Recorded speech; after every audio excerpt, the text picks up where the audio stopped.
നമസ്കാരം, സുധീഷ് ചെമ്പകശ്ശേരിയാണ്. ഞാൻ ഇന്നിപ്പോൾ ഉള്ളത് നമ്മുടെ പാലക്കാട് ജില്ലയിലെ പൂക്കോട്ടുകാവ് പഞ്ചായത്തിൽ മുന്നർക്കോട് സ്ഥിതി ചെയ്യുന്ന ശ്രീ വേട്ടക്കരങ്കാവ് ക്ഷേത്രത്തിലാണ് കേട്ടോ. മനോഹരമായിട്ട് പ്രകൃതി ഭംഗിയൊക്കെ ഒത്തിണങ്ങിയ ഒരു ക്ഷേത്രം, മുറ്റത്തന്നൊരാലും ഒക്കെ മനോഹരമായിട്ടുള്ള ക്ഷേത്രം. ഈ ഗ്രാമപ്രദേശങ്ങളിലുള്ള ക്ഷേത്രങ്ങൾക്ക് പൊതുവെ വളരെ ഭംഗി കൂടുതലായിരിക്കും. അപ്പോൾ ഇത് അത്രയും ഐതിഹ്യവും ചരിത്രമൊക്കെ ഉള്ളൊരു ക്ഷേത്രം കൂടിയാണ്. നൂറ്റാണ്ടുകൾ പഴക്കമുള്ള ക്ഷേത്രമാണ്.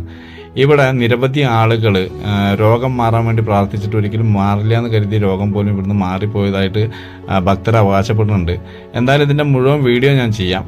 അപ്പോൾ ഇതിപ്പോൾ ഷോർട്സും റീൽസും ആയതുകൊണ്ട് മുഴുവൻ കാര്യങ്ങൾ ഇതിൽ പറയാൻ കഴിയില്ല. എന്തായാലും ഇതിൻ്റെ വീഡിയോ ഞാൻ ഫുൾ വീഡിയോ ഫേസ്ബുക്കിന് യൂട്യൂബിൽ അപ്ലോഡ് ചെയ്യും. ഇതിപ്പോൾ റീൽസും ഷോർട്സും ആണ്. ഇത് മാക്സിമം ആളുകളിലേക്ക് ഒന്ന് ഷെയർ ചെയ്ത് എത്തിക്കിട്ടത്. ഒറ്റ ദേവനായതുകൊണ്ട് ഭയങ്കര ശക്തിയാണ് ഇവിടെ ദേവന്. അപ്പോൾ അതുകൊണ്ട് ഈ വേട്ടക്കരങ്കാവ് പറഞ്ഞാൽ തന്നെ അറിയാമല്ലോ, അപൂർവങ്ങളിൽ അപൂർവമാണ് അത്തരത്തിലുള്ള ഒരു പ്രതീക്ഷ ഉണ്ടാവുക. അപ്പോൾ എന്തായാലും ഈ വീഡിയോ മാക്സിമം എല്ലാ ആളുകളിലേക്കും ഷെയർ ചെയ്ത് എത്തിക്കുക. ഇതിൻ്റെ മുഴുവൻ വീഡിയോ ഞാൻ എന്തായാലും പോസ്റ്റ് ചെയ്യും. അപ്പോൾ ഇത് യൂട്യൂബിൽ കാണുന്ന ആളുകളും ഫേസ്ബുക്കിൽ കാണുന്ന ആളുകളും ഒന്ന് എല്ലായിടത്തേക്കും ഷെയർ ചെയ്ത് എത്തിക്കും കേട്ടോ.